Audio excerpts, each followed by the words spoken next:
طيب. بسم الله الرحمن الرحيم. السلام عليكم ورحمة الله وبركاته.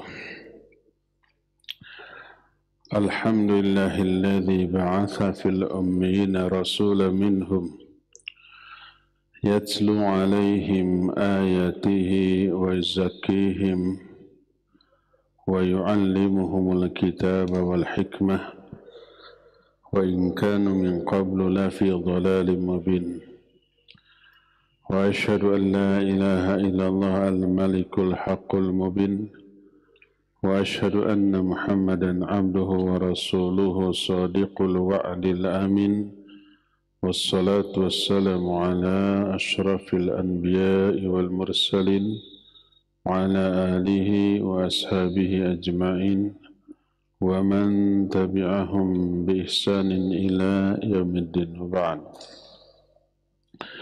Hadirin jamaah Masjid Agung Al-Ukhwah Bandung yang Allah muliakan, juga para pendengar radio Tarbiyah Sunnah Bandung, pendengar radio Roja di beberapa kota, juga radio-radio lain yang ikut gabung, pemirsa beberapa stasiun TV, Roja TV, Persada TV, Niaga TV, Rabbani TV, dan lain-lain, serta para netizen. Alhamdulillah kembali kita berjumpa. Jumat yang lalu kita sudah menerangkan tentang keutamaan kalimatut tauhid la ilaha illallah. La ilaha illallah disebut miftahul jannah, artinya kunci masuk surga. Apakah setiap orang yang mengatakan la ilaha illallah pasti masuk surga? Dijawab iya, kalau si kunci tersebut memiliki gigi-gigi, sehingga ketika seorang alim ditanya, alaysa kullu man qala la ilaha illallah dakhala al-jannah, alaysa la ilaha illallah miftahul jannah, bukankah setiap orang yang mengatakan la ilaha illallah akan masuk surga, dan bukankah la ilaha illallah itu kunci surga? Dijawab oleh para ulama, na'am, walakin likulli miftahin asnan, akan tetapi setiap kunci itu punya gigi-giginya. Apabila giginya tidak ada, nggak akan berfungsi, atau giginya ada tapi ada yang patah sedikit, rompang, maka tidak akan bisa membuka pintu. Atau ada gigi tapi tidak pas dengan lubang kuncinya, maka tidak akan bisa membuka pintu tersebut. Demikian juga la ilaha illallah miftahul jannah, kunci masuk surga. Akan tapi wajib ada gigi-giginya agar berfungsi bisa membuka pintu surga tersebut. Gigi-gigi dari miftahul jannah ini disebut dengan syurut la ilaha illallah allati la yantafi'u qailuha illa bi istikmaliha. Disebut syarat-syarat la ilaha illallah. La ilaha illallah itu tidak akan bermanfaat bagi orang yang mengucapkannya tanpa memenuhi syarat-syarat tersebut. Satu aja syarat la ilaha illallah ini tidak terpenuhi, maka la ilaha illallah tidak akan berfungsi membuka pintu surga. Apa sajakah syarat la ilaha illallah? Ada 7. Syarat yang pertama adalah al-ilm bima'naha. Syarat yang pertama adalah memahami atau mengetahui makna dari la ilaha illallah dan konsekuensinya, rukunnya. Kalau orang Islam umumnya ditanya, ada berapa rukun la ilaha illallah? Kalau rukun Islam, rukun iman, pada tahu. Rukun Islam 5, rukun iman 6. Rukun la ilaha illallah ada berapa? Jarang yang tahu. Rukun ini wajib difahami dan diaplikasikan. Kalau tidak difahami, tidak diyakini, tidak diaplikasikan, maka la ilaha illallahnya percuma, enggak bermanfaat bagi dirinya. Apakah apa rukun la ilaha illallah? Ada 2. Pertama nafi, kedua itsbat. Nafi artinya meniadakan, mengingkari atau menolak. Dan ini terkandung dalam kalimat pertama la ilaha. Tidak ada ilah, tidak ada sesembahan yang sebenar-benarnya.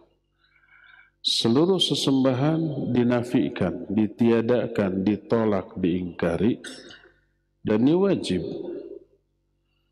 Konsekuensinya nanti nggak boleh nyembah kepada yang lainnya. Rukun kedua itsbat. Itsbat itu menetapkan.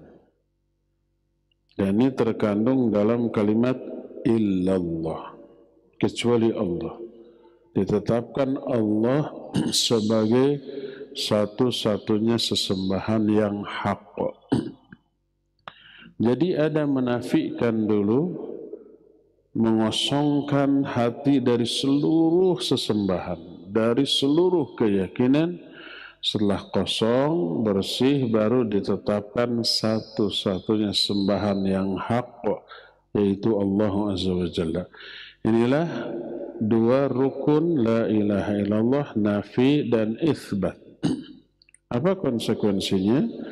Konsekuensinya tidak menyembah sesembahan apapun selain Allah Azza wa Jalla.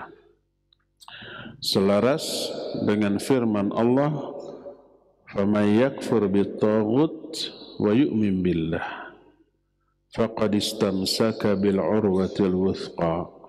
Siapa yang kufur kepada taghut. Taghut itu semua sesembahan selain Allah, kufur. Wa yu'min billah, dan iman kepada Allah, orang ini telah berpegang teguh kepada tali Allah yang kuat. Jadi syarat yang pertama adalah tahu maknanya dan konsekuensinya. Lawannya adalah jahal. Jahal itu bodoh. Bodoh apa makna la ilaha illallah dan apa konsekuensinya. Wajibnya kita berilmu tentang la ilaha illallah ditekankan oleh Allah baik dalam ayat ataupun oleh Nabi SAW dalam hadis-hadisnya yang sahih. Di antara ayat adalah surah Muhammad ayat 19 menyatakan fa'lam annahu la ilaha illallah. Fa'lam, ketahuilah, ilmuilah, fahamilah. Apa yang harus diketahui? La ilaha illallah. Ilmui, fahami olehmu tentang la ilaha illallah, ketahui olehmu tentang la ilaha illallah.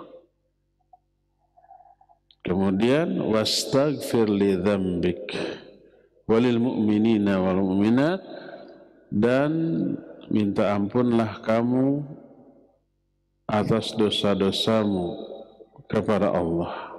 Ini amalan. Yang pertama, perintah untuk berilmu tentang la ilaha illallah. Yang kedua, perintah untuk beramal. Ilmu lebih didahulukan daripada amal, dan ilmu yang diperintahkan adalah yang pertama, yang utama, tauhid la ilaha illallah. Juga dalam surah Az-Zukhruf ayat 87 Allah menyatakan illa man syahida bil haqq wa hum ya'lamun. Semua orang celaka kecuali orang-orang yang menyaksikan al-haqq dan mereka mengetahui al-haqq ini. Kita sudah terangkan di pertemuan yang lalu, al-haq di sini adalah kalimat tauhid la ilaha illallah. Makna ayat ini man syahida bi la ilaha illallah wa hum ya'lamuna biqulubihim makna ma nataqu bihi bi alsinatihim. Artinya orang yang menyaksikan la ilaha illallah dan mereka mengetahui maknanya dengan hati-hati mereka tentang makna yang dilisankan oleh mulut mereka. Itu ayat-ayat yang menjelaskan wajibnya kita berilmu tentang la ilaha illallah, mengetahui, memahami makna yang terkandung dalam la ilaha illallah beserta konsekuensinya. Orang yang seperti ini yang oleh Nabi SAW dijamin masuk surga. Sebagaimana dalam hadis sahih riwayat Imam Bukhari, dalam Sahih Bukhari. Diterima dari Uthman bin Affan radhiyallahu an, dia berkata, qala Rasulullah sallallahu alaihi wasallam, man mata wa huwa ya'lamu annahu la ilaha illallah dakhalal jannah. Siapa orang yang mati dalam keadaan dia berilmu, mengetahui tentang la ilaha illallah, bahwa tidak ada sembahan yang hak selain Allah, maka dia akan masuk surga. Maka wajib kita memahami, mengetahui makna yang terkandung di dalam la ilaha illallah. Bila tidak faham, nanti dilanggar kandungan maknanya. Ribuan kali mengucapkan la ilaha illallah, tapi ibadah kepada selain Allah, selain beribadah kepada Allah. Salat rajin, la ilaha illallah rajin, saum Ramadan selalu, haji sudah berkali-kali, umrah juga sering, tapi minta-minta kepada selain Allah, berdoa kepada selain Allah, menyembelih untuk selain Allah, maka ucapan la ilaha illallahnya gugur oleh perbuatannya. La ilaha illallahnya menyatakan tidak akan menyembah siapapun kecuali Allah, perbuatannya menyembah kepada selain Allah Azza wa Jalla. Inilah syarat yang pertama dari la ilaha illallah. Kita nanti akan bahas secara mendalam makna dari la ilaha illallah. Syarat yang kedua, al-yaqin, al-munafi lisyak. Kedua, yakin. Yakin terhadap apa? Terhadap isi kandungan la ilaha illallah. Lawan dari ragu. Tidak ada keraguan sedikit pun, satu-satunya sembahan yang hak itu Allah. Yakin. Kalau ragu, tidak yakin, gugur ucapan la ilaha illallah yang diucapkan oleh lisannya.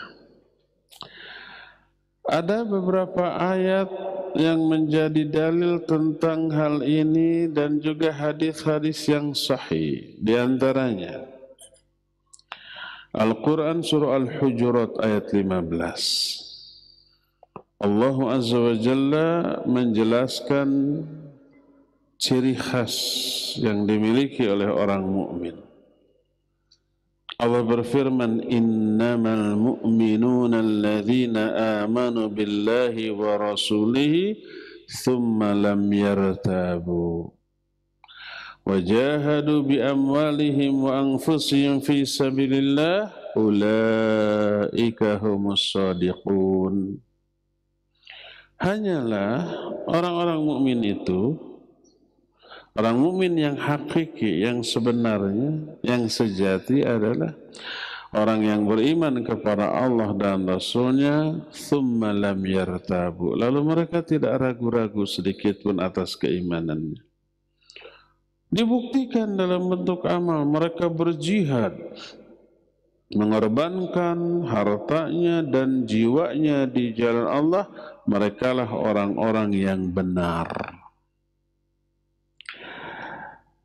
Jadi ayat ini menjelaskan kebenaran dari iman mereka, disyaratkan tidak ada keraguan sedikit pun terhadap Allah dan Rasul-Nya.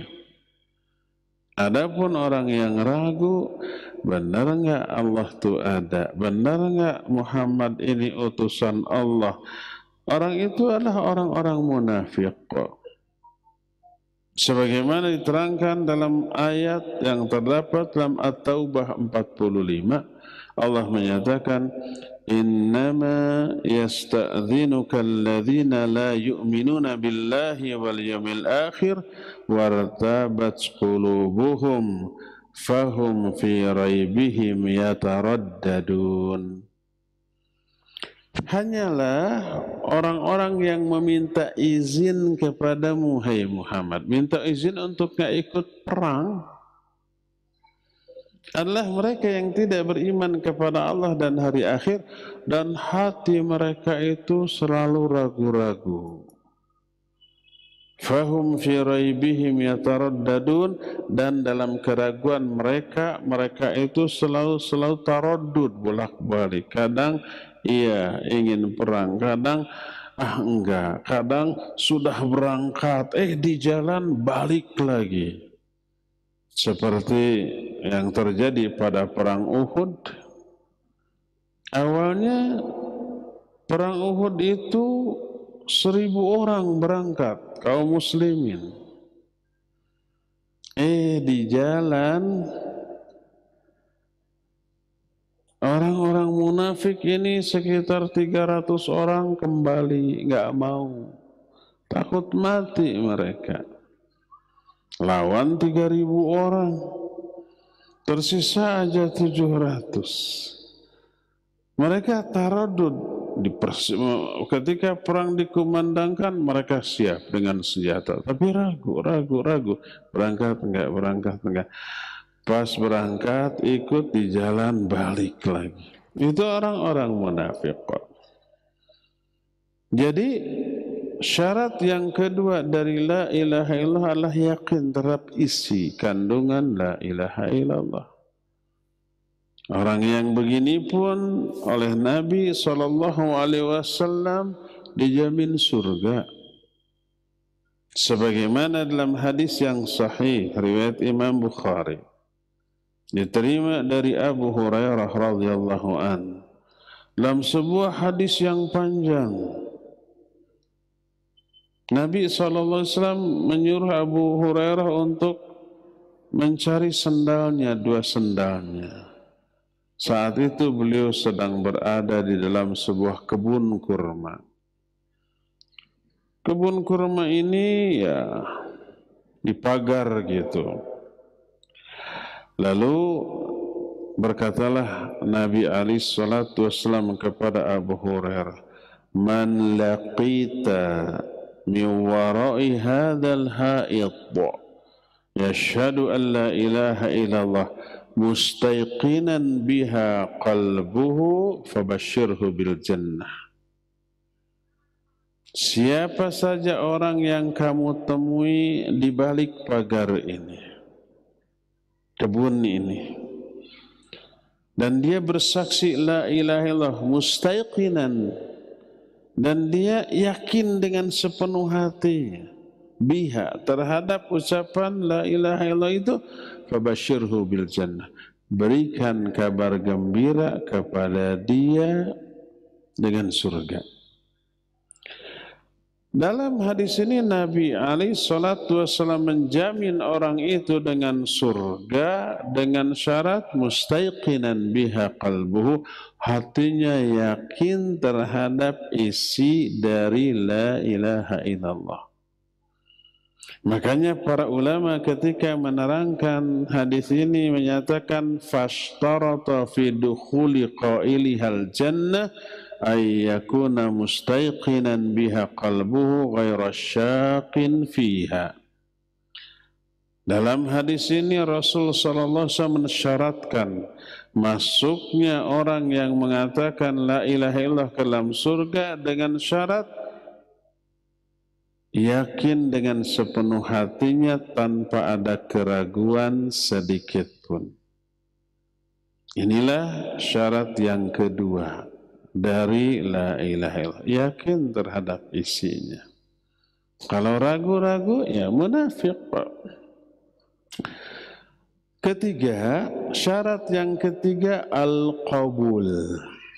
Makna al-qabul menerima, lawan dari menolak.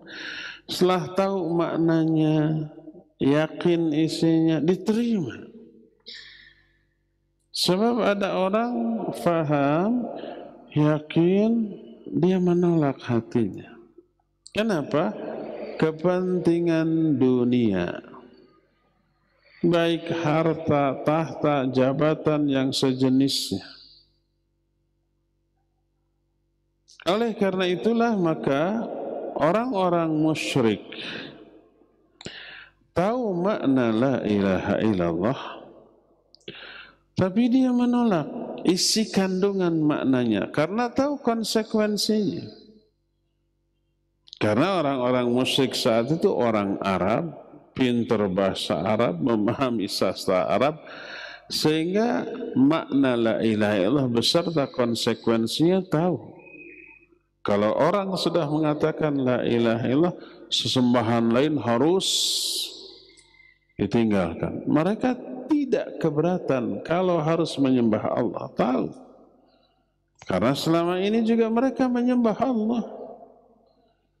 Kan seorang sahabat nama Imran bin Husain, tadinya musyrik, kemudian oleh Nabi SAW ditanya, kam ilahan ta'bud? Berapa ilah, beberapa sembahan yang kamu sembah? Dia menjawab, sab'ah. Wahid fis sama, wa sittah fil ard. Ada 7, 1 yang ada di langit yaitu Allah. 6 lagi ada di muka bumi. Kaya dengan sesembahan. Ditanya lagi, sesembahan mana yang paling kamu takuti azabnya dan paling kamu harapkan rahmatnya? Dia menjawab, alladzi fis sama, yang ada di langit, yaitu Allah. Maka beliau menyatakan, u'budhu wahdah watruk ma siwah. Kalau gitu sudah, sembah dia saja satu, tinggalkan yang lain. Jadi orang-orang musyrik zaman bahula tidak keberatan menyembah Allah, enggak. Yang membuat mereka berat harus meninggalkan sesembahan-sembahan selain Allah. Dan itu konsekuensi dari mengatakan la ilaha illallah. Sampai komentar mereka ketika disuruh mengatakan la ilaha illallah, aja'alal alihata ilaha wahida inna hadha la syai'un ujab.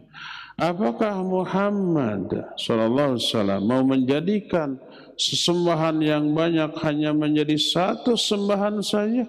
Sungguh ini perkara yang aneh. Itu Al-Quran surah Shad ayat yang ke-5.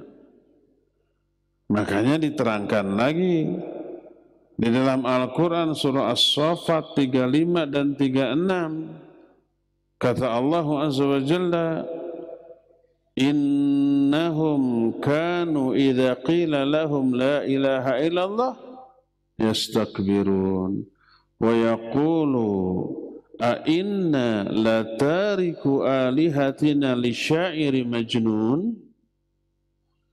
Kata Allah, sesungguhnya mereka orang-orang musyrik, apabila dikatakan kepada mereka la ilaha illallah, mereka sombong, arogan, takabur, lalu berkata, apakah kita harus meninggalkan sesembahan-sesembahan kita demi mengikuti tukang syair yang gila ini? Nabi Muhammad SAW disebut tukang syair yang gila karena mengajak orang-orang musyrik mengatakan la ilaha illallah, bukan sekedar menyembah Allah semata-mata, tapi harus meninggalkan sembahan yang lainnya. Ini yang mereka keberatan. Apakah kita harus meninggalkan sembahan-sembahan kami demi mengikuti orang gila, yang orang tukang syair yang gila ini? Ditolak. Kenapa ditolak? Karena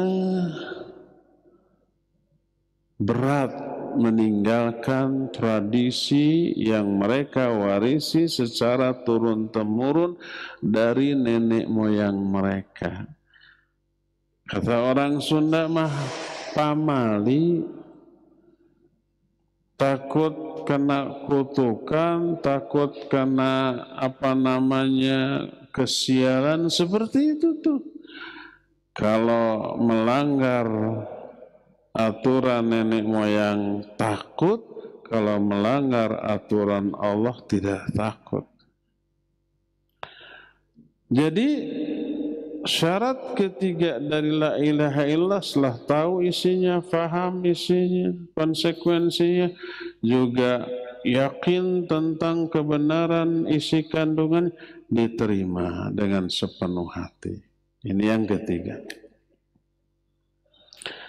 Syarat yang keempat adalah al-inqiyad. Al-inqiyad lima dallat alaihi hadhihi al-kalimah al-munafi lit-tarak. Al-inqiyad maksudnya tunduk, patuh, taat. Lawan dari mengabaikan atau meninggalkan. Taat kepada apa? Pasrah kepada isi kandungan dari kalimat la ilaha illallah ini. Aturan-aturan sebagai konsekuensi dari ucapan la ilaha illallah siap untuk ditaati.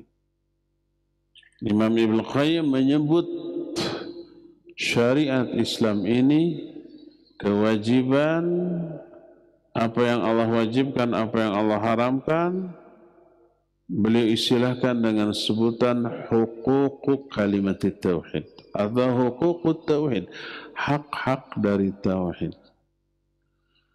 Hak-hak dari tauhid itu adalah perintah dan larangan.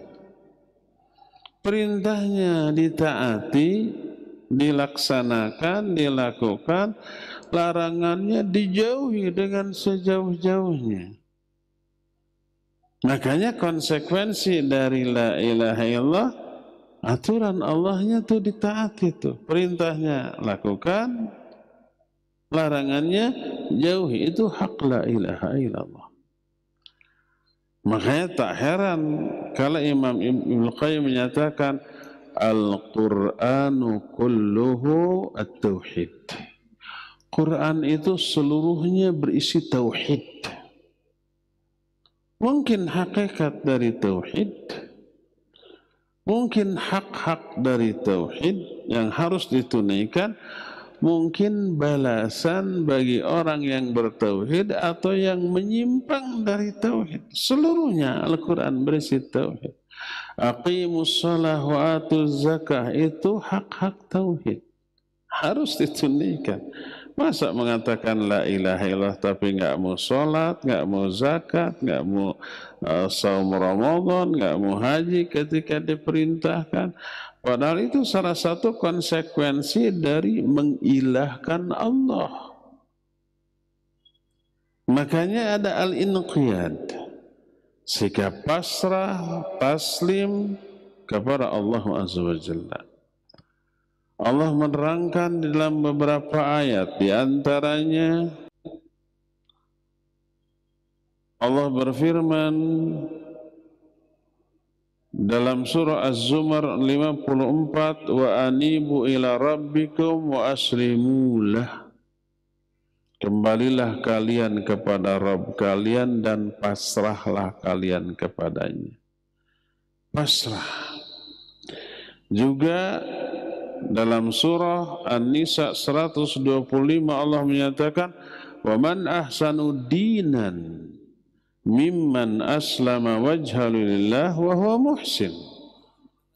Siapa orang yang lebih baik agamanya dibanding orang yang menyerahkan wajahnya sepenuhnya kepada Allah dan dia berbuat kebaikan. Pasrah, makna pasrah tunduk patuh kepada aturan Allah.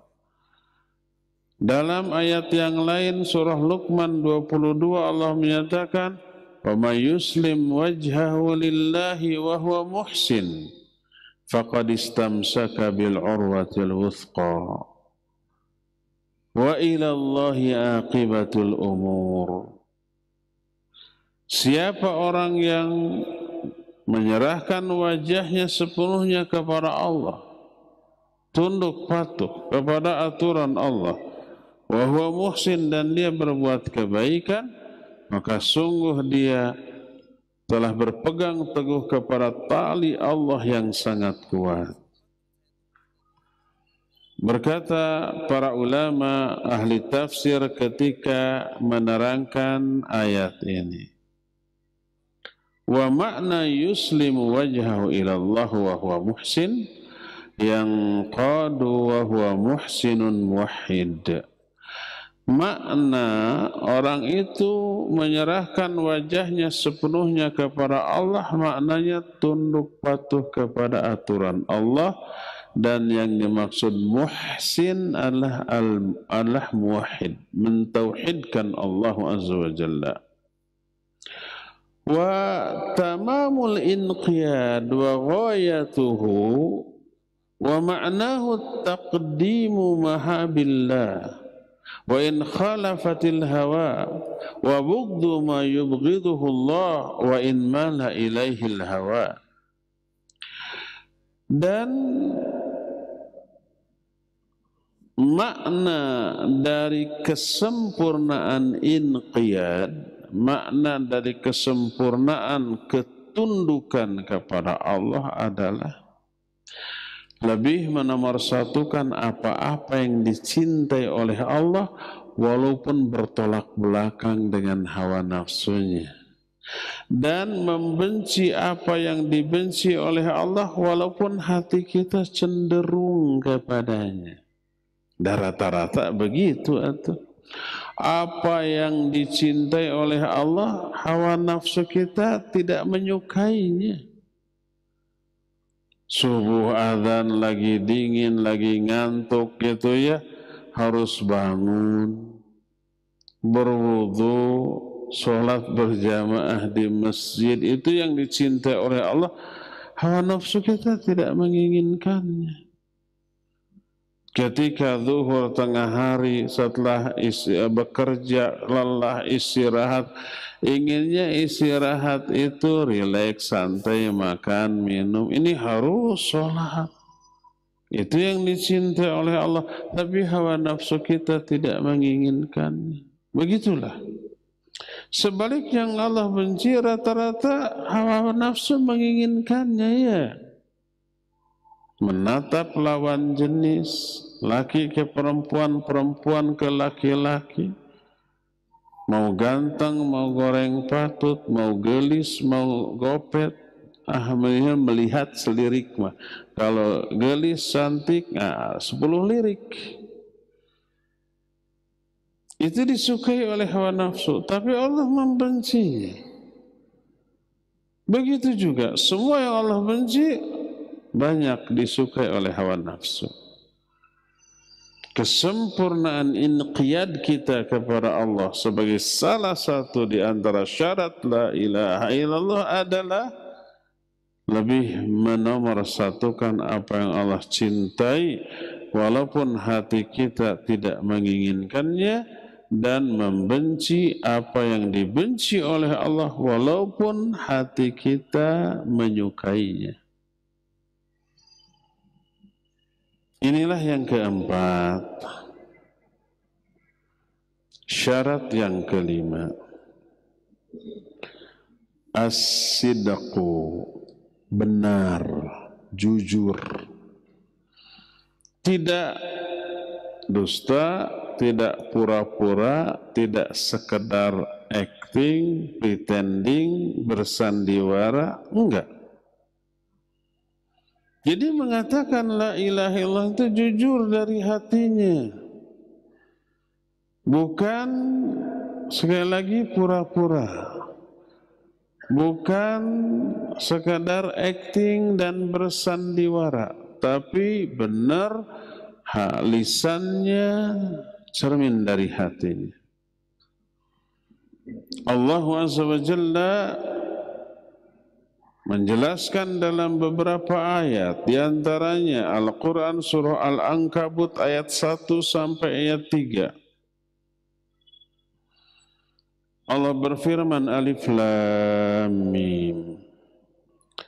Ahasiban nasu ayyusraku ayyakulu amanna wahum la yuftanun walaqad fatanna alladhina min qablihim فَلَيَعْلَمَنَّ اللَّهُ الَّذِينَ صَدَقُوا وَلَيَعْلَمَنَّ الْكَاذِبِينَ.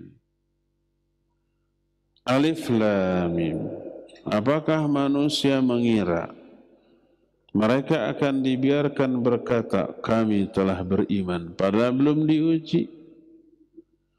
Dan sungguh kami telah menguji orang-orang sebelum mereka, maka Allah mengetahui siapa orang-orang yang jujur ucapan imannya dan siapa yang dusta.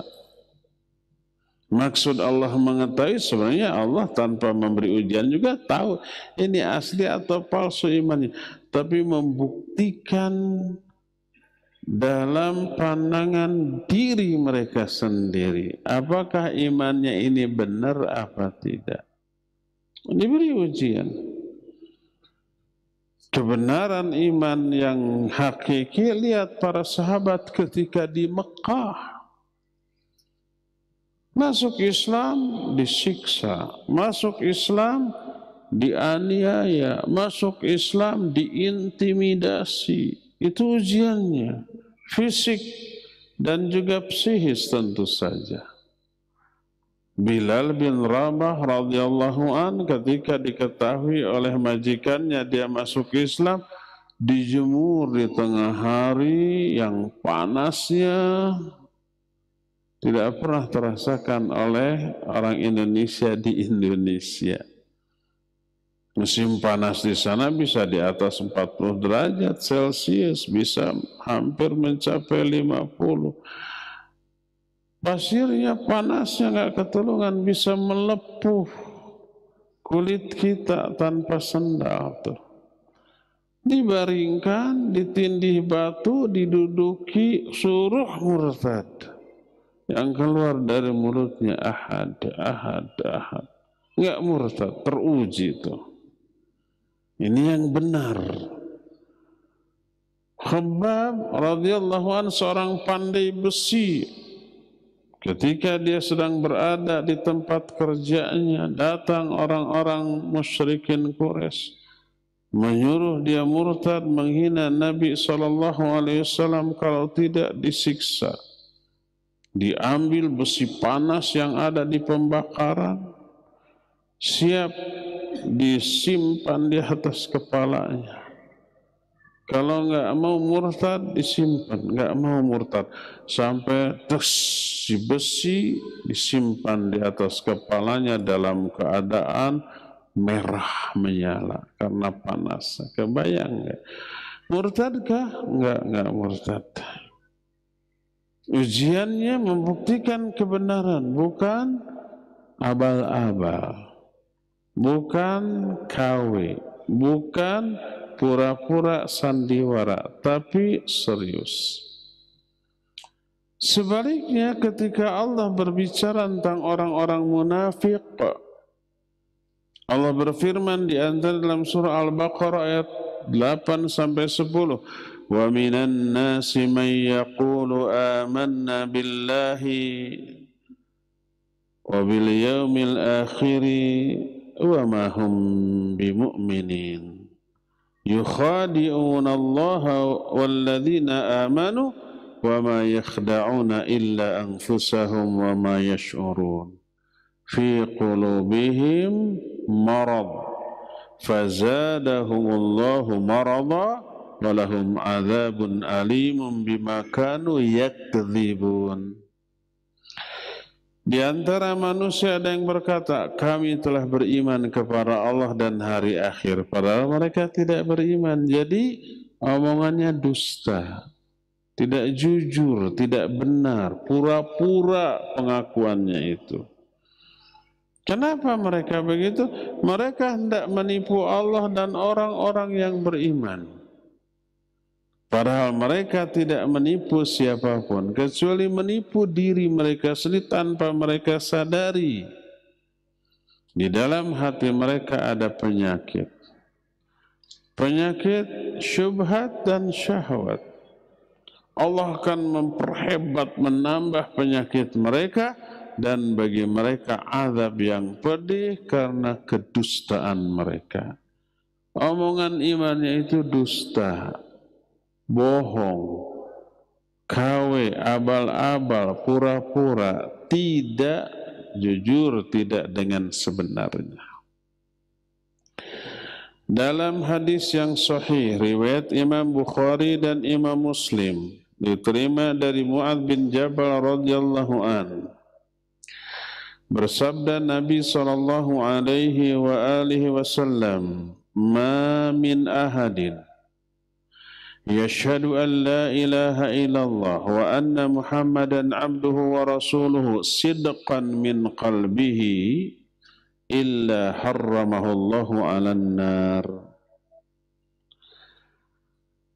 Tidak ada seorang pun manusia yang bersyahadat la ilaha illallah dan Muhammadlah hamba dan utusannya, sidqan min qalbi, secara jujur dari hatinya, tidak dusta, tidak pura-pura, kecuali Allah haramkan orang itu atas neraka, diharamkan ke dalam neraka.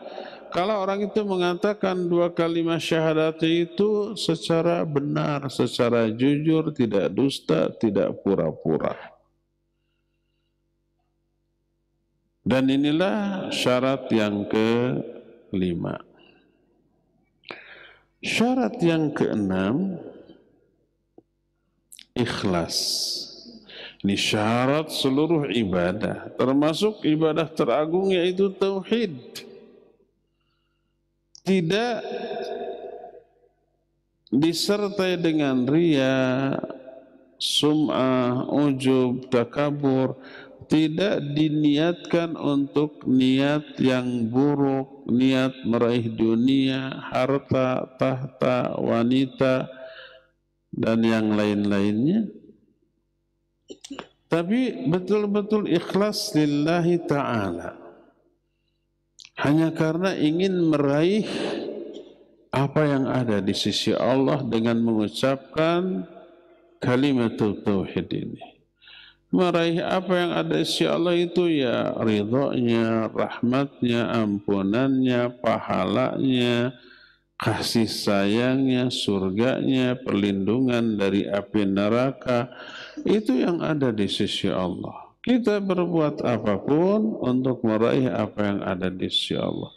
bukan meraih apa yang ada di sisi manusia, pujiannya, apresiasinya, penilaiannya, balasannya. Enggak, murah itu mah. Yang mahal yang ada di sisi Allah tuh, yang tidak dimiliki oleh manusia. Niatkan seluruh amalan untuk itu, maka itulah ikhlas. Berkata muallif rahimahullah Ali Al-Hakam dalam kitab Mukhtasar Ma'arijul Qabul ini, makna ikhlas adalah huwa tasfiyatul amal bisalihin niyah an jami'i syawa'ib syirk.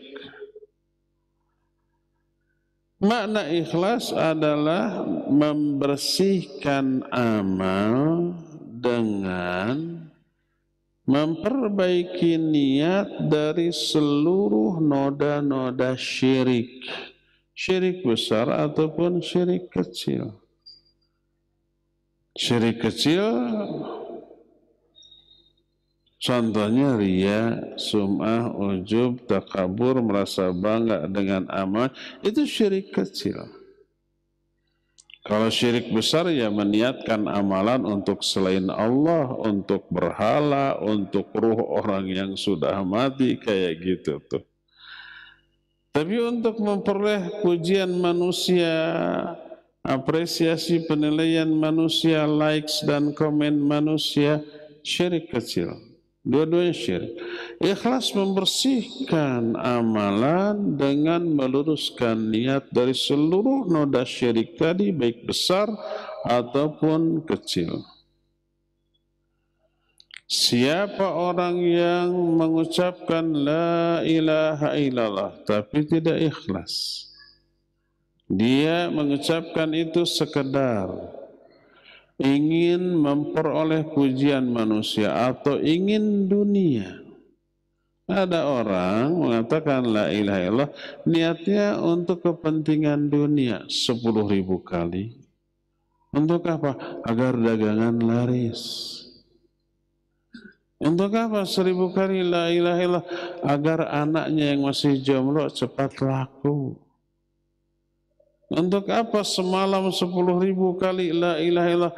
Agar karir dia atau karir anaknya di tempat kerjanya meningkat terus. Itu kalimat la ilaha illallah begitu agung, dijadikan alat untuk meraih kepentingan dunia yang rendah. Bukan meraih apa yang ada di sisi Allah, tapi untuk meraih dunia. Dan kita pernah membahas dalam kitab Tauhid bahwa salah satu di antara kerusakan tauhid adalah mengamalkan amalan akhirat untuk meraih keuntungan dunia. Ayo baca salawat sekian kali. Kalau baca salawat sekian kali, nanti rezekinya mengalir. Siapa yang ingin mobil tuh lewat, baca salawat untuk mobil itu, nanti Allah berikan. Salawat yang begitu agung dipakai untuk meraih keuntungan dunia. Kenapa? Karena menurut dia dunia itu begitu berharga. Materi. Menurut dia dunia itu begitu wah segalanya. Maka amal akhirat pun dia jadikan alat untuk meraih dunia. Bukan sebaliknya. Seluruh dunia yang kita miliki kita harus jadikan sebagai alat untuk meraih akhirat. Ini terbalik. Itu termasuk kategori tidak ikhlas. Karena tidak ditujukan, tidak diniatkan untuk meraih apa yang ada di sisi Allah. Allah berfirman dalam surah Az-Zumar ayat 3, ala lillahid dinul khalis. Ingatlah milik Allah lah agama yang murni ini. Maksudnya kalau milik Allah pelaksanaan dari agama itu harus ditujukan untuk meraih apa-apa yang ada di sisi Allah. Wa ma umiru illa liya'budullaha mukhlishina lahuddin. Tidaklah manusia itu diperintahkan kecuali untuk mengikhlaskan seluruh pelaksanaan agama itu hanya untuk Dia, untuk Allah Azza wa Jalla, bukan untuk kepentingan dunia. Dalam hadis yang sahih riwayat Bukhari dari Uthman bin Malik, Uthman bin Malik radhiyallahu an, Nabi alaihi salatu wasallam bersabda, "Innallaha harrama 'alan nari man qala la ilaha illallah yabtaghi bidzalika wajhallahi azza wa jalla." Kata Allah, sesungguhnya Allah mengharamkan atas neraka orang-orang yang mengatakan la ilaha illallah, dan dengan ucapannya itu dia hanya mengharapkan wajah Allah Azza wa Jalla. Ikhlas mengatakan la ilaha illallahnya, haram neraka atas dirinya. Inilah syarat yang ke-6 dari la ilaha illallah. Syarat yang ke-7 terakhir adalah al-mahabbah li hadhil kalimah. Cinta kepada kalimah ini. Tidak terpaksa loh. Sebab ada orang nerima, tunduk, taat gitu, yakin, tapi terpaksa. Benci sebenarnya karena berat sih. Kalau enggak dihukum tak gitu. Akhirnya amalan-amalannya disertai dengan menggerutu. Enggak, harus ada rasa cinta kepada kalimat terbaik ini. Kalimat thayyibah. La ilaha illallah. Cinta kepada isi kandungannya, cinta kepada para ahli tauhid yang mengamalkannya, cinta kepada orang-orang yang iltizam, loyal, komitmen dengan isi kandungan la ilaha illallah. Sebaliknya membenci orang-orang yang bertolak belakang dengan isi kalimat tauhid. Wajib ada rasa cinta. Cinta kepada isi kandungannya mencakup cinta kepada Allah, cinta kepada syariatnya, mencintai seluruh yang Allah cintai, membenci seluruh yang Allah benci, baik orang, amalan, tempat, termasuk waktu dan yang sejenisnya. Allah berfirman, "Wa minan nasi may yattakhidhu min dunillahi andada yuhibbunahum ka hubbillah walladzina amanu asyaddu hubban lillah." Kata Allah, di antara manusia ada orang yang mengambil tandingan-tandingan selain Allah. Sesembahan selain Allah dianggap tandingan bagi Allah, haram. Fala taj'alu lillahi andada wa antum ta'lamun. Jangan kamu menjadikan tandingan bagi Allah padahal kamu tahu. Yuhibbunahum, mereka mencintai tandingan-tandingan ini, kahubbillah, seperti mereka mencintai Allah. Walladzina amanu asyaddu hubban lillah. Padahal orang-orang yang beriman lebih besar cintanya kepada Allah Azza wa Jalla. Memang ada beberapa selain Allah yang wajib kita cintai, iya. Kita wajib mencintai orang tua kita, anak kita, istri, suami kita, ya. Boleh, tidak apa-apa, bahkan diperintahkan mencintai sesama mukmin. Mencintai harta tidak terlarang. Ada asalnya tapi pengelolaannya, pengelolaan harta, manajemen harta itu nggak boleh bertolak belakang dengan syariat Allah. Tapi kadar kecintaan kepada semua itu wajib di bawah kecintaan kepada Allah, kepada Rasulnya, dan kepada syariatnya. Allah Azza wa Jalla dalam surah At-Taubah ayat 24 menyatakan, Qul in kana aba'ukum au abna'ukum au ikhwanukum au ashiratukum. Terus disebut.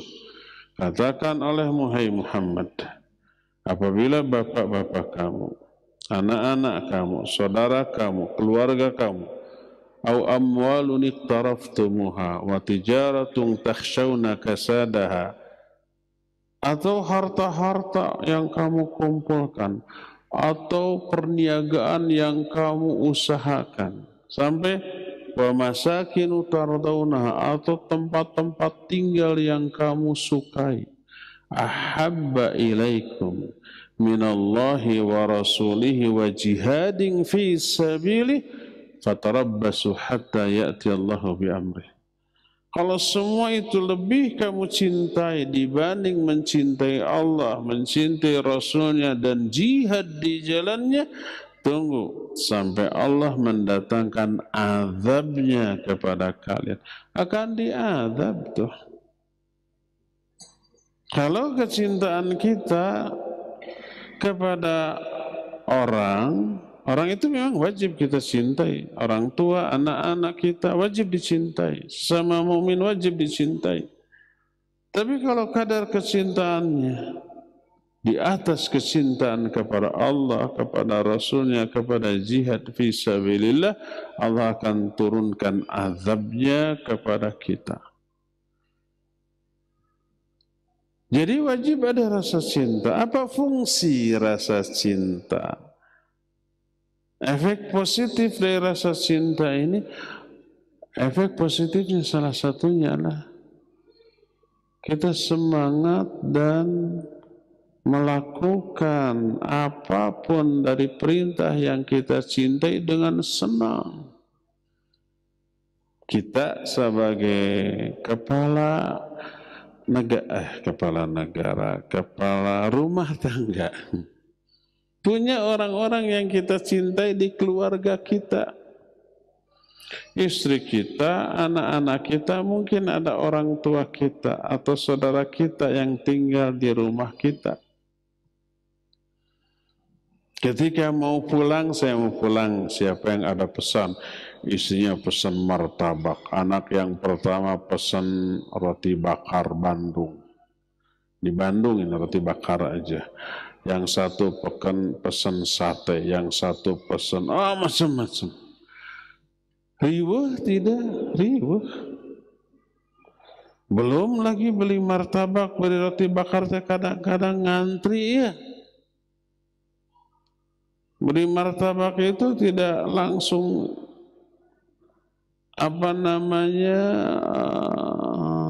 ada apa istilahnya? Tidak langsung ada, harus dibikin dulu. Kalau ada ini sudah dibikin 3 jam yang lalu, nggak enak, nggak mau ya. Harus dadakan, panas. Ya capek, ya lapar gitu, ya riweuh. Tapi senang saja kebayang begitu pulang istri, anak-anak memburu asyik. Yang diburunya makanan. Kitanya dicuekin, nggak masalah. Yang penting suka, senang. Itu orang tuh. Kecintaan kita kepada mereka nggak seberapa. Ini Allah yang wajib kita cintai dengan kadar kecintaan melebihi kecintaan kepada apapun dan siapapun. Ketika Allah perintahkan kita lakukan sesungguh-sungguhnya, Allah akan ridho dan senang.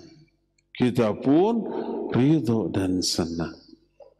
Tidak ada menggerutu. Tidak ada umpamanya rasa keterpaksaan. Melihat yang kita cintai senang, mengetahui yang kita cintai ridho, kita lebih senang dan lebih ridho. Walaupun lelah, walaupun capek. Inilah 7 syarat la ilaha illallah. Pertama ilmu, kedua yakin, yang ketiga qabul. Apa qabul teh? Menerima apa yang isi kandungan la ilaha illallah. Keempat inqiyad atau tunduk patuh. Kelima as-sidqu, benar jujur tidak dusta. Keenam ikhlas. Ketujuh mahabbah.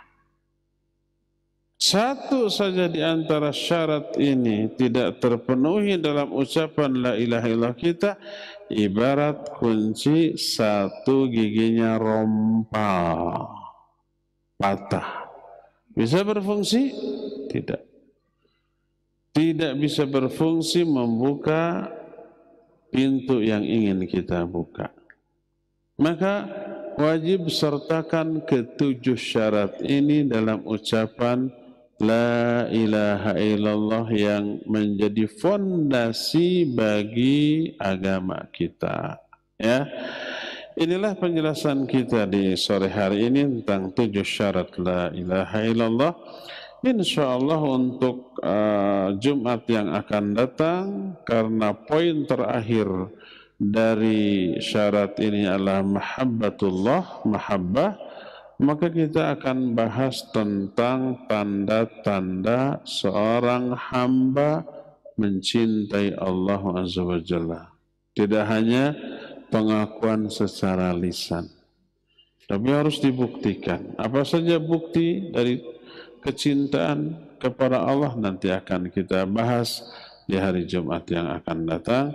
Sekarang kita masuki sesi tanya jawab kepada Al-Akh Al-Fadil Abu Lukman di studio Radio Roja Cilengsi. Dipersilakan untuk memandu tanya jawab dengan pendengar dan pemirsa. Wassallallahu ala nabiyina Muhammadin wa ala alihi wa sallam. Silakan. Jazakallahu khairan, kami sampaikan kepada Al-Ustaz Abu Haidar As-Sundawi hafizahullahu ta'ala yang telah memberikan nasihatnya kepada kita dari kitab Mukhtasar Ma'arijul Qabul dalam pembahasan yang sangat penting, yakni syarat la ilaha illallah. Dan baiklah, kami undang Anda sahabat Roja di rumah. Baik, kita akan coba angkat pertanyaan yang pertama. Kita akan coba angkat pertanyaan melalui line telepon terlebih dahulu. Kami persilahkan. Assalamualaikum warahmatullahi wabarakatuh. Waalaikumsalam warahmatullahi wabarakatuh. Dengan siapa di mana, Bapak? Saya Tasli dari Bandung. Baik, silakan. Barakallahu fiik Ustaz. Ustaz, ada yang ingin saya tanyakan, Ustaz. Saya mendengar ini di luar tema mungkin ya, Ustaz. Ada sebuah doa, Allahumma j'al khairu umri akhirahu wa khairu amali khawatimahu wa khairu ayyami yauma alqaka. Ini yang saya tanyakan, apakah itu hadis, itu berupa hadis atau, dan kalaupun hadis itu derajatnya gimana, Ustaz? Mohon penjelasannya, Ustaz. Jazakallah khair.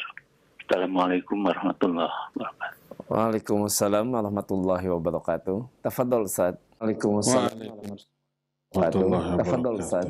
Iya, Pak Taslih ya. Pak Taslih di Bandung, barakallahu fiik. Dan jangan hadir. Nggak ada ya, nggak ada yang nelpon. Di rumahnya mungkin. Beliau bertanya tentang doa meminta kebaikan, beberapa kebaikan yang disebutkan di dalam doa tadi. Saya akan jawab dengan tegas. Apakah ini hadis apa bukan? Kalau hadis derajatnya gimana? Jawaban saya wallahu a'lam. Saya belum tahu. Nanti ini jadi PR bagi saya. Silakan hari Jumat yang akan datang ditanyakan lagi. Nanti saya akan cari dulu. Dan ini masukan yang berharga bagi saya untuk menambah ilmu. Dari pertanyaan ini terdorong untuk baca lagi, belajar lagi, nanti insya Allah ketemu jawaban dari apa yang ditanyakan. Terima kasih ya Pak Tasli. Hari Jumat yang akan datang silakan tanya lagi. Wallahu a'lam. Silakan ke pertanyaan berikutnya Abu Lukman. Baik, jazakallahu khairan Ustaz. Dan pertanyaan berikutnya melalui pesan WhatsApp Ustaz dari Abu Fadil di Balikpapan. Ustaz ingin bertanya, mohon maaf di luar tema, ketika sholat berjamaah ada imam selesai membaca surat Al-Fatihah, lalu membaca amin, lalu membaca sholawat Nabi, baru kemudian membaca surat yang lain. Apakah seperti ini ada dalilnya Ustaz? Mohon penjelasannya. Baik, barakallahu fiik. Penanya dari Balikpapan ya. Imam ketika sholat membaca Fatihah, setelah amin membaca sholawat terlebih dahulu, baru surat, gitu ya. Apakah ini ada dalilnya? Mestinya tanya ke imam itu, bukan ke saya. Saya tidak demikian. Pak Imam itu kenapa baca sholawat? Saya belum tahu, barangkali ada dalilnya gitu. Tanya. Dan terus terang saya belum pernah mendengar ada dalil baik ayat, hadis, ucapan sahabat, ucapan ulama, penjelasan para ulama dalam kitab-kitab mereka bahwa disunnahkan atau setidaknya dibolehkan atau bahkan dianggap utama membaca sholawat setelah Fatihah sebelum surat. Baru kali ini mendengar. Hadirin ada yang pernah mendengar? Tidak ada ya. Baru. Taib. Mungkin ada tapi kita semua belum tahu. Mungkin benar-benar tidak ada. Sebab kita pernah mengajarkan fiqih salat atau fiqih ibadah dirangkum dalam banyak kitab. Tapi tak pernah mendengar ada amalan berupa membaca salawat ba'da Fatihah sebelum membaca surat ya. Demikian wallahu a'lam bissawab. Silakan lagi. Baik, jazakallahu khairan Ustaz. Kemudian pertanyaan berikutnya dari hamba Allah tidak disebutkan di mana Ustaz. Pertanyaannya, Ustaz, bagaimana cara agar keimanan kita begitu sangat kokoh seperti keimanan para sahabat radhiyallahu anhum sehingga disiksa sebegitu keras pun tetap teguh dalam pendiriannya? Jazakallahu khairan Ustaz atas jawabannya. Baik, wa jazakallahu khairan. Salah satu di antara penyebab utama lahirnya iman adalah ilmu. Terutama ilmu tentang Allah, tentang nama-nama dan sifat-sifat Allah Azza wa Jalla. Terus setelah itu ilmu tentang syariat-syariatnya. Terus ilmu tentang sirah para nabi, para sahabat, para syuhada, para ulama. Ilmu seperti itu akan menanamkan keimanan. Sekuat apa iman yang lahir dari ilmu sangat ditentukan semendalam apa ilmu yang kita raih tersebut. Makin mendalam, makin hebat iman. Makin kita mendalami tentang Allah, seluruh unsur keimanan semakin menguat. Siapa yang mengenal Allah, dia akan mencintai Allah, takut kepada Allah, akan berharap kepada Allah, akan lebih tawakal, lebih ikhlas, lebih bersandar, lebih segala macam unsur keimanan bertambah. Allah berfirman dalam Al-Quran, innama yakhshallaha min ibadihil ulama. Hanyalah orang-orang yang takut kepada Allah di kalangan para hambanya hanyalah orang-orang yang berilmu, para ulama. Maksudnya berilmu tentang Allah dan syariatnya. Jadi keimanan seseorang itu sangat bergantung kepada keilmuan dia tentang Allah dan syariatnya. Para sahabat, para ulama zaman dahulu hebatnya keimanan mereka luar biasa. Jangankan para sahabat atau para ulama, mereka disiksa untuk mempertahankan keyakinan dengan siksaan yang kita nggak akan tahan. Para ulama yang 4, imam mazhab yang 4, punggungnya itu nggak ada yang mulus, semuanya bekas cambukan. Imam Ahmad bin Hanbal rahimahullah dipenjara, disiksa karena mempertahankan akidah Ahlus Sunnah. Pertama, Khalifah Harun ar-Rasyid. Beliau seorang khalifah yang soleh. Muncul pola pikir Mu'tazilah, diberantas sampai tokoh-tokoh Mu'tazilahnya ditangkap dan dipenjara karena bahayanya. Setelah beliau wafat, diganti khalifah berikutnya Al-Ma'mun. Ini berbalik. Seluruh ulama Mu'tazilah dibebaskan, ulama Ahlus Sunnah ditangkap, dipenjara, disiksa. Termasuk Imam Ahmad sampai 3 masa kekhalifahan. Khalifah Al-Ma'mun berlanjut ke anaknya Khalifah Al-Mu'tasim Billah, berlanjut ke anaknya lagi Al-Muwathiq Billah. Dipenjara, disiksa. Sampai seorang teman-temannya sesama ulama kasihan kepada Imam Ahmad. Sudah ngaku aja Quran itu makhluk tapi di lisan, tapi hatinya tetap meyakini Quran itu kalamullah dan bukan makhluk. Kata Imam Ahmad, kamu lihat di luar. Dilihat di luar, orang-orang berkumpul siap mencatat apa yang akan diucapkan oleh Imam Ahmad. Kalau umpamanya saya, Imam Ahmad mengatakan Quran itu makhluk, tapi pura-pura agar selamat dari siksa, betapa banyaknya orang yang tersesatkan. Akhirnya lebih memilih bertahan dalam keyakinan sekalipun diazab. Makanya ketika kawan-kawannya para ulama yang dibebaskan karena mengatakan secara lisan Quran itu makhluk seperti akidah Mu'tazilah, tapi hati mereka tetap meyakini sebaliknya, ditanya mereka, kenapa kalian tidak seperti Imam Ahmad?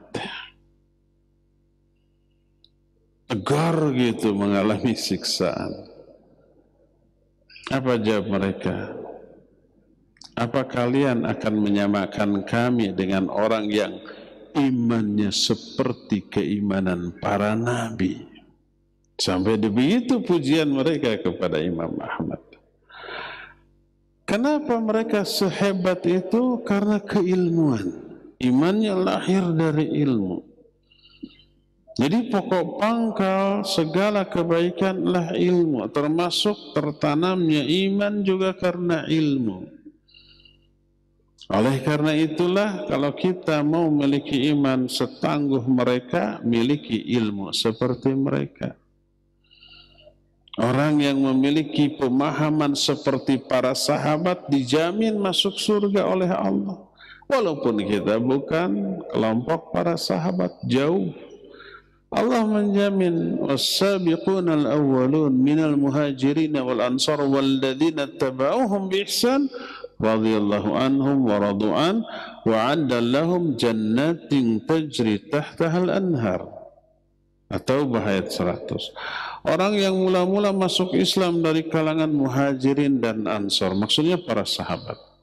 Dan orang-orang yang mengikuti pemahaman para sahabat dalam kebaikan, Allah ridha kepada mereka, mereka pun ridha kepada Allah, dan Allah siapkan surga yang banyak mengalir sungai-sungai di dalamnya. Ini ayat menjamin para sahabat dan orang-orang yang mengikuti pemahaman para sahabat tentang Islam. Ilmunya coba kita ikuti, maka akan tertanam keimanan sesuai dengan kedalaman ilmu yang kita miliki tentang Allah dan tentang syariatnya. Oleh karena itu, kalau kita mau setangguh mereka, jangan setangguh mereka, jauhlah ya. Minimal setengahnya aja udah lumayan banget tuh. Perdalam ilmu, terutama ilmu tentang tauhid, ilmu tentang asma dan sifat Allah, dan ilmu syariatnya, dan niatkan semua itu lillah, ikhlas karena Allah, bukan karena dunia ya. Wallahu a'lam bissawab. Silakan lagi Fawaz Abu Luqman. Jazakallahu khairan Ustaz atas penjelasannya, dan berikutnya kami akan angkat pertanyaan melalui line telepon. Kami persilahkan. Iya. Assalamualaikum. Waalaikumsalam warahmatullahi wabarakatuh. Dengan siapa di mana Bapak? Dengan Abu Ahmad di Jakarta. Baik, silakan. Afwan Ustaz, ingin bertanya terkait dengan bahasan yang Ustaz Abu Haidar tadi sampaikan. Ini terkait dengan ini afkar atau hadis ya, terkait dengan ketika hisab ada seorang hamba atau manusia yang dengan disampaikan banyak dosanya, terus akhirnya Allah memberikan di mizannya atau timbangannya satu kartu atau satu ini tentang la ilaha illallah. Terkait dengan syarat-syarat tadi la ilaha illallah, gimana memaknai hadis ini Ustaz? Afwan. Baik. Jazakallahu khairan untuk Abu Ahmad di Jakarta. Tafadhol Ustaz.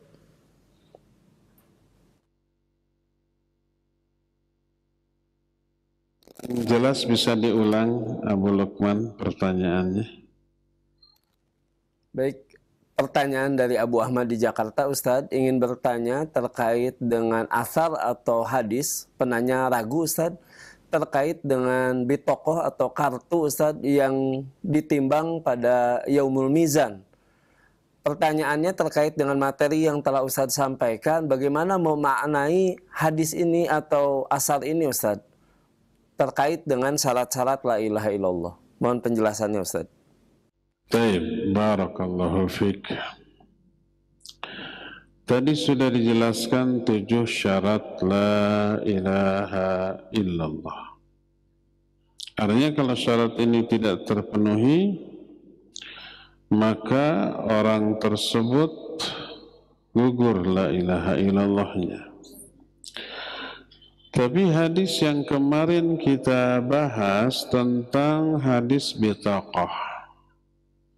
Ada orang yang dihamparkan kepada dia 99 buku berisi daftar kesalahan dia. Satu bukunya itu sejauh mata memandang. Dan dia tidak pernah melakukan kebaikan sedikit pun, akan tetapi dia itu ditimbang dengan bitokoh atau kartu yang bertuliskan la ilaha illallah. Ternyata berat ke kartu dan ringanlah kesalahan-kesalahan dia. Nah, bukankah orang tersebut ada satu yang tidak, atau ya minimal satu yang tidak terpenuhi, yaitu al-inqiyad, tunduk dan patuh kepada aturan Allah. Makanya dia dosa-dosanya banyak, dosa-dosanya besar. Dan dosa yang besar itu menunjukkan tidak adanya ketaatan kepada perintah Allah, tidak menjauhi larangan Allah, tapi kok bisa selamat. Kan gitu ya maknanya. Baik, barakallahu fiik. Pertanyaan yang kritis. Sebenarnya orang yang disebutkan dalam bitoqah ini memenuhi ketujuh syarat la ilaha illallah tadi. Cuma kadar memenuhi syarat-syarat tadi berbeda-beda antara satu orang dengan orang yang lain. Seperti contoh, syarat yang pertama apa? La ilaha illallah itu ilmu tentang la ilaha illallah. Faham isinya. Apakah setiap kaum muslimin ilmu mereka, pemahaman mereka tentang isi kandungan la ilaha illallah sama? Tidak sama. Ada yang mendalam, ada yang sedang, ada yang dangkal, ada yang sekedar arti, ya enggak? Memenuhi syarat ilmu, tapi kadarnya berbeda-beda. Dan ini berimbas kepada syarat yang lain. Kalau kadar ilmunya setengahnya, maka syarat-syarat yang lainnya juga bisa setengahnya. Seperti yang kedua, yakin. Keyakinannya kadarnya kan berbeda-beda antara sesama kita. Demikian juga qabul. Demikian juga syarat-syarat yang lainnya seperti inqiyadnya dan seterusnya. Jadi orang yang keilmuan tentang la ilaha illallahnya cuma 20%, inqiyadnya juga mungkin 20%. Dalam arti ada sebagian kewajiban yang diabaikan, ada sebagian larangan yang mungkin dilanggar, lalu melahirkan dosa. Pada hakikatnya seluruh manusia tidak ada yang maksum. Sesoleh apapun orang, pasti ada satu dua kewajiban yang sekali-kali diabaikan, satu dua larangan yang sekali-kali dilanggar. Orang soleh mungkin suatu saat berdusta atau bergibah atau suudzon ya. Orang soleh tidak mungkin tergoda untuk berjudi, untuk mabuk, untuk berzina, untuk maling. Mungkin tidak akan tergoda dengan itu. Tapi mungkin tergoda dengan gibah, dengan dusta, dengan mencela. Ya enggak? Para ulama mengalami, iya mengalami. Allah menjelaskan dalam Al-Quran, orang bertakwa bukan orang maksum.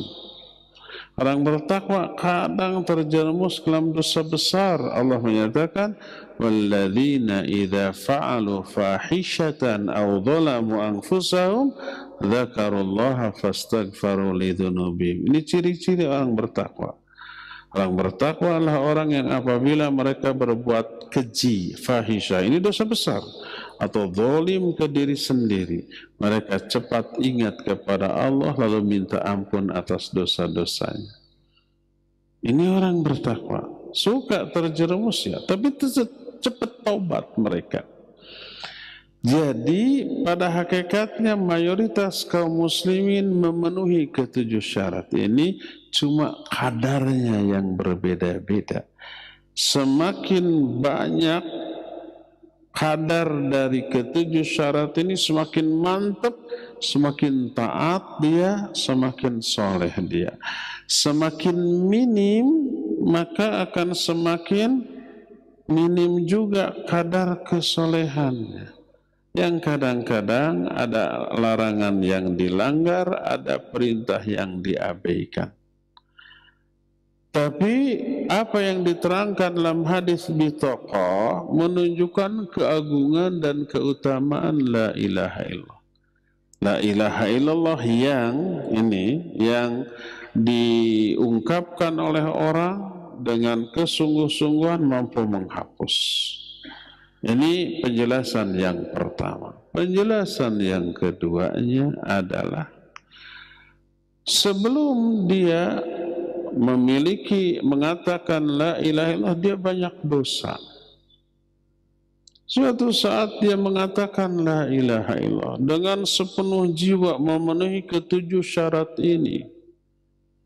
Kemudian mati setelah itu. Dia menganggap dirinya tidak memiliki kebaikan. Tapi Allah kemudian mengungkit, kamu punya kebaikan, yaitu ucapan la ilaha illallah. Dengan penjelasan seperti itu, maka kita bisa mendudukan penjelasan tentang syarat la ilaha illallah yang 7 dengan hadis yang tadi. Hadis tadi menjelaskan keagungan la ilaha illallah. Salah satu keagungannya bisa menghapus banyak dosa. Yang 7 syarat ini disebutnya tasjih, stimulan, pendorong, motivator, agar kita termotivasi memiliki la ilaha illallah dengan kualitas terbaik, memenuhi ketujuh syarat secara maksimal seperti yang dijelaskan tadi. Wallahu a'lam bissawab.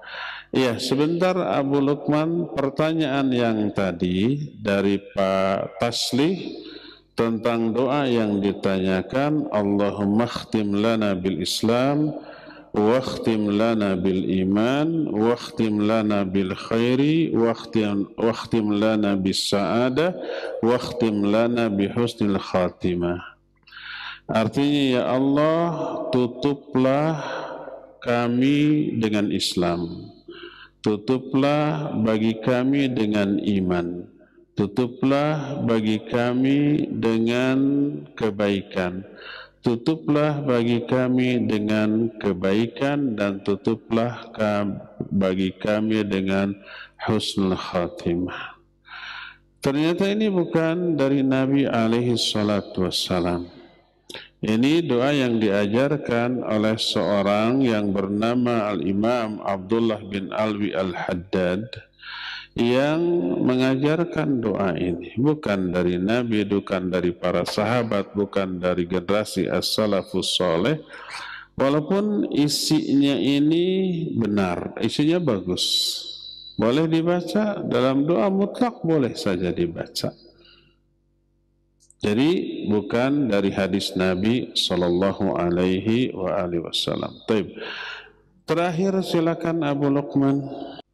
Jazakallahu khairan Ustaz atas penjelasannya. Dan untuk berikutnya Ustaz, pertanyaan terakhir dari Ahmad di Bandung Ustaz. Ingin bertanya, saya sering mengucapkan kalimat la ilaha illallah sebelum tidur Ustaz. Dikarenakan saya pernah mendengar hadis bahwa siapa yang akhir hayatnya adalah kalimat la ilaha illallah, maka ia akan masuk surga. Bolehkah ini Ustaz? Mohon penjelasannya. Barakallahu fiik. Bolehkah setiap sebelum tidur kita mengatakan la ilaha illallah? Berhujjah bahwa siapa orang yang akhir perkataan la ilaha illallah, dia masuk surga. Taib. Kalau mengatakan la ilaha illallah sebagai zikir yang mutlak, boleh saja. Karena Nabi SAW menyatakan afdalu dzikri la ilaha illallah. Seutama-utama zikir adalah la ilaha illallah. Mutlak itu artinya tidak dibatasi, tidak ditentukan jumlahnya, momennya, ya, waktunya, kapan saja mengatakan la ilaha illallah, itu boleh, benar. Tapi kalau meyakini bahwa mengatakan la ilaha illallah sebagai zikir yang paling afdal sebelum tidur, tidak. Karena apa? Karena Nabi tidak mengajarkannya, para sahabat tidak melakukannya, para ulama juga tidak menganjurkannya. Yang dianjurkan sebelum tidur tentu saja membaca doa sebelum tidur, Bismika Allahumma amutu wa ahya, atau membaca surat-surat tertentu. Silakan baca ayat kursi, baca Al-Fatihah 7 kali, Al-Ikhlas, Al-Falaq, An-Nas 7 kali, ayat kursi 7 kali, tiupkan ke telapak tangan kita, lalu diusapkan ke bagian tubuh yang terjangkau. Silakan baca surah Al-Mulk, itu ada anjuran-anjurannya. Tapi anjuran untuk membaca la ilaha illallah sebelum tidur sebagai bacaan khusus sebelum tidur tidak ada. Tidak terlarang mengatakan la ilaha illallah sebelum tidur sebagai zikir yang mutlak boleh. Mau la ilaha illallah, mau alhamdulillah, mau subhanallah, mau la haula wala quwata, mau Allahu akbar. Itu zikir yang mutlak boleh. Tapi dikhususkan setiap mau tidur itu dengan keyakinan itu afdal atau sunnah, maka tidak. Karena tidak ada anjuran dari hadis Nabi SAW. Yang ada anjuran tadi, silakan baca doa mau tidur, silakan baca umpamanya Al-Fatihah, Al-Ikhlas, Al-Falaq, An-Nas, ayat kursi, silakan baca Al-Muluk, silakan. Itu ada anjurannya dari Nabi SAW. Ya, cukup ya sampai di sini, waktunya sudah habis. Insyaallah kita jumpa lagi di hari Jumat yang akan datang melanjutkan kajian kitab ini.